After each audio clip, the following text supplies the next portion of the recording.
दोस्तों, क्या आपको पता है कि बिटकॉइन जो 10 साल पहले कौड़ियों में बिकता था, आज उसकी कीमत करीब 16 लाख के पार हो गई है। दोस्तों, आज की वीडियो बहुत खास होने वाली है क्योंकि आज हम सरकार के बहुत बड़े बड़े खुलासे करेंगे। अबे अंधा करेगा क्या? साथ ही बैंक्स के खुलासे और हमारे फाइनेंशियल सिस्टम के भी खुलासे करेंगे। और ऑब्वियसली आज हम डिजिटल करेंसी यानी क्रिप्टो करेंसी के बारे में भी बताएंगे। तो दिल थाम कर बैठ जाए क्योंकि आज मैं जो खुलासे करने जा रहा हूं वो आपको किसी ने ना तो बताए होंगे और ना ही कोई बताएगा।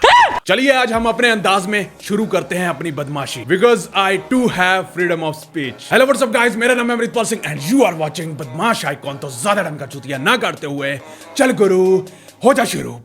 दोस्तों, हजारों साल पहले अगर किसी को कुछ खरीदना होता था तो उसे कुछ खरीदने के लिए अपनी तरफ से कुछ उसे देना पड़ता था। उसे बार्टर सिस्टम कहा जाता था। फॉर एग्जाम्पल, अंडों के बदले लकड़ियां, चावल के बदले मसाले, और इसी तरह यह सिस्टम चलता था। पर जैसे जैसे ह्यूमन एक्सप्लोर करता गया तो इंसान के लिए यह बहुत ही ज्यादा इम्पॉसिबल था कि वो इतनी सारी चीजें अपनी जेब में लेकर घूम सके। और जिस बंदे के साथ उन्हें वो जैसे कि चावल एक्सचेंज करने थे, और यह जरूरी भी नहीं था कि अगले वाले बंदे को उस चीज की जरूरत हो, तो उन्हें एक ऐसा साधन चाहिए था ताकि वो व्यापार कर सके। वहीं से इन्वेंशन हुआ पैसों का। और साला ये सारे पुआड़े पैसों के ही हैं। और हमारी जनरेशन तो बिना पैसे के इमेजिनेशन भी नहीं कर सकती। मेरा मतलब हमारी जनरेशन से है। हम कौन सा बाबा आदम के जमाने के हैं। अच्छा। तो दोस्तों, पैसों का कॉन्सेप्ट, मनी का कॉन्सेप्ट क्या है, हम ज्यादा गहराई में नहीं जाएंगे। मान लीजिए अमृत ने भारती से 100 गोल्ड कॉइन के कपड़े खरीदे, पर गोल्ड की जगह अमृत ने भारती को 100 गोल्ड कॉइन का प्रॉमिस लिखकर दे दिया। और भारती ने सनी से 100 गोल्ड कॉइन की वाइन खरीदी। पर भारती ने जब सनी को पेमेंट की तो भारती ने अमृत का वो 100 गोल्ड कॉइन वाला प्रॉमिस नोट सनी को दे दिया, क्योंकि सभी पार्टीज को एक दूसरे पर भरोसा था कि किसी न किसी के पास तो 100 गोल्ड कॉइन है। मतलब सिर्फ भरोसे पर ही सारा का सारा बैंकिंग सिस्टम चल रहा था और चल रहा है। सोचो, अगर आपके पास 10 रुपए का नोट है तो आपको कैसे पता कि उस नोट की कीमत 10 रुपए ही है? मैं बताता हूं। उस नोट के ऊपर जो गवर्नर के साइन है वो हमें यह भरोसा दिलाते हैं कि वो कागज हम 10 रुपए में ट्रेड कर सकते हैं। और वही भरोसा 10 रुपए के गोल्ड रिजर्व के रूप में होता है हमारे रिजर्व बैंक ऑफ इंडिया में। टेक्निकली होना तो चाहिए, और रिजर्व बैंक ऑफ इंडिया उतना ही पैसा प्रिंट कर सकती है जितना उनके पास गोल्ड रिजर्व होता है। पहले तो यही होता था, और फिर आए बैंक्स, और उसी के साथ आया फ्रैक्शनल रिजर्व बैंकिंग, जिसके बारे में मैंने वीडियो भी बनाई थी, देख लेना। बैंक क्या करता है कि आपसे पैसा लेकर किसी और बंदे को लोन दे देता है। तो पैसा आपके अकाउंट में तो है ही, पर जिसको बैंक ने पैसा दिया है उसके अकाउंट में भी है, सिर्फ डिजिटल फॉर्म में। मतलब मनी मेकिंग हो रही है बिना नोट छापे। और मार्केट में पैसा बढ़ने की वजह से इन्फ्लेशन हो जाती है, यानी कि महंगाई हो जाती है। आपने भी किताबों में कहीं ना कहीं पढ़ा होगा कि जितनी ज्यादा प्रिंटिंग होगी पैसों की, उतनी ही ज्यादा महंगाई बढ़ जाती है। और यहाँ तो बैंक वाले डिजिटल मनी प्रिंटिंग कर रहे हैं, कागज वाली नहीं, डिजिटल वाले। और अगर बैंक वालों ने किसी बड़े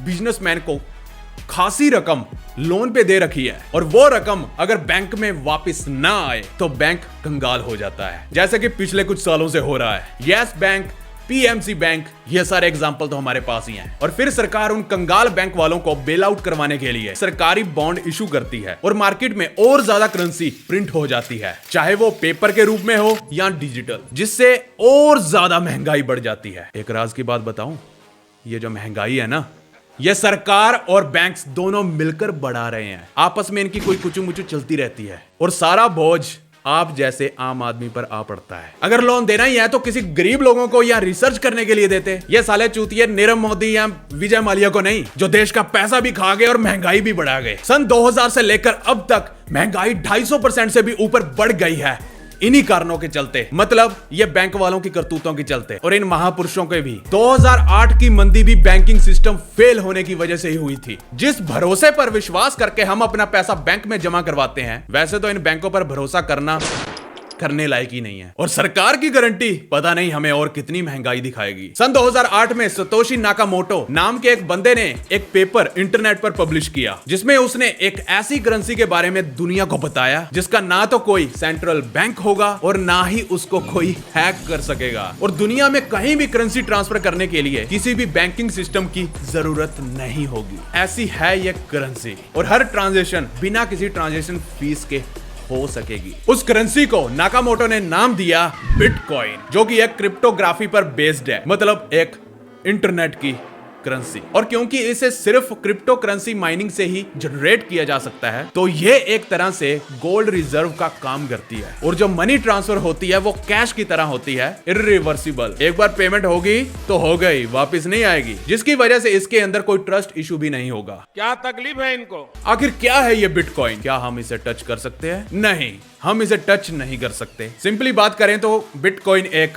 सिर्फ कंप्यूटर फाइल है, जैसे कि कंप्यूटर में एक फोल्डर बना के छोड़ दिया हो उसी तरह। और ये बिटकॉइन एक डिजिटल वॉलेट में स्टोर होते हैं और वो आप अपने स्मार्टफोन या कंप्यूटर में रख सकते हो, जैसे किसी फाइल को रखते हो। लोग आपको बिटकॉइन या एक बिटकॉइन का छोटा सा पार्ट आपके डिजिटल वॉलेट में भेज सकते हैं और आप भी उस बिटकॉइन को किसी दूसरे लोगों को भेज सकते हो। हर ट्रांजैक्शन एक पब्लिक लिस्ट में रिकॉर्ड होती है, जिसको ब्लॉकचेन कहते हैं। बिटकॉइन में की गई हर ट्रांजैक्शन सिक्योर होती है, क्योंकि ट्रांजैक्शन को वेरीफाई करने के लिए हजारों कंप्यूटर एक साथ काम करते हैं। और जो लोग उन कंप्यूटरों को चलाते हैं उन लोगों को कहते हैं माइनर्स।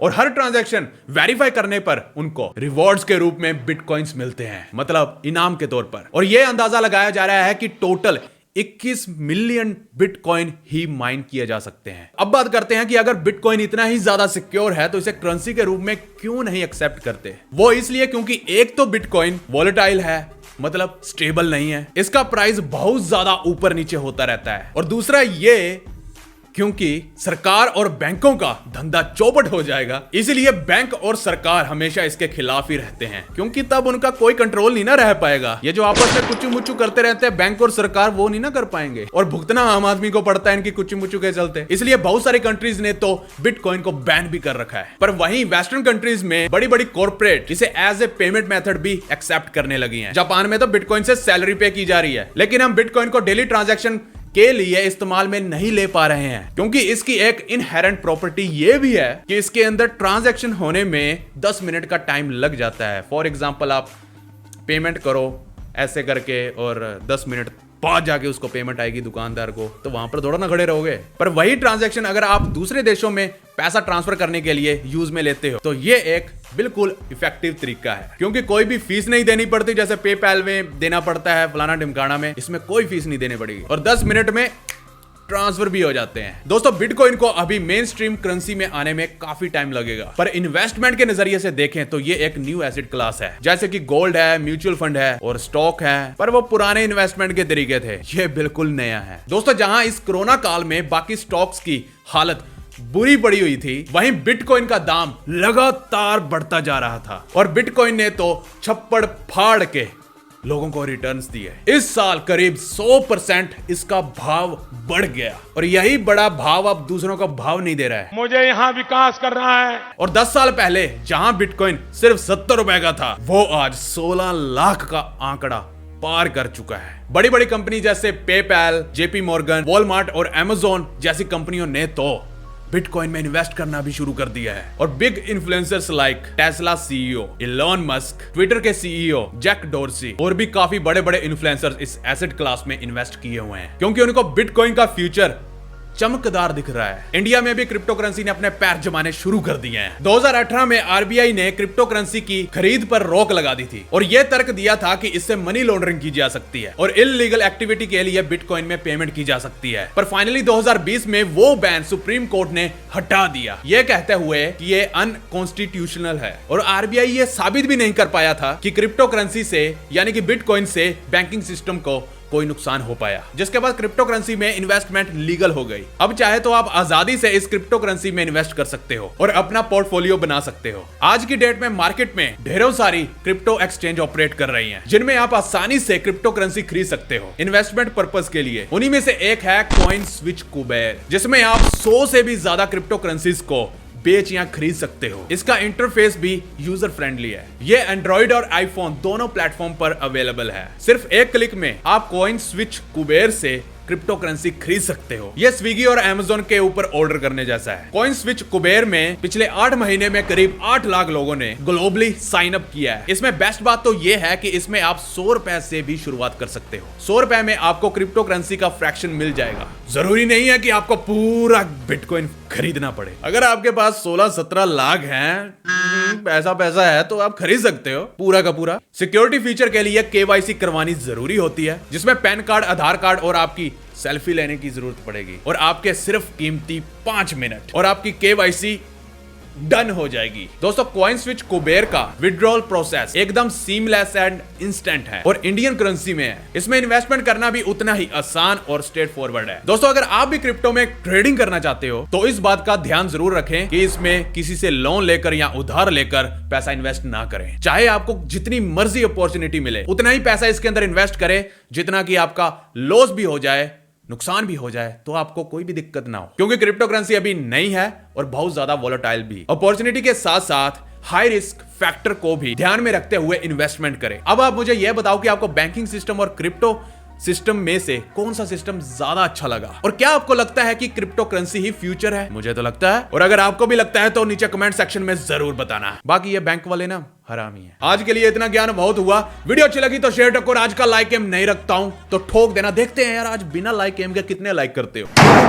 और गाइस कुबेर स्विच ऐप को डाउनलोड करना ना भूलें, क्योंकि साइन अप करने पर ये आपको 50 रुपए के बिटकॉइन फ्री में ऑफर कर रहे हैं और रेफरल करने पर 50 रुपए के बिटकॉइन आपको एक्स्ट्रा मिल जाएंगे। Go and download. दोस्तों वीडियो अच्छी लगी तो शेयर ठोको, लाइक एम तो आपको पता ही है तो ठोको लाइक। और बोरिंग जिंदगी से छुटकारा पाने के लिए इस चैनल को सब्सक्राइब करें और साथ वाली टल्ली भी दबा लें ताकि वीडियो अपलोड होते ही आपको मिल जाए, क्योंकि जो भी है सिर्फ इसी चैनल में और कहीं नहीं। तो फिर से मिलते हैं नेक्स्ट एपिसोड में, तब बिना गाली दिए ओके बाय।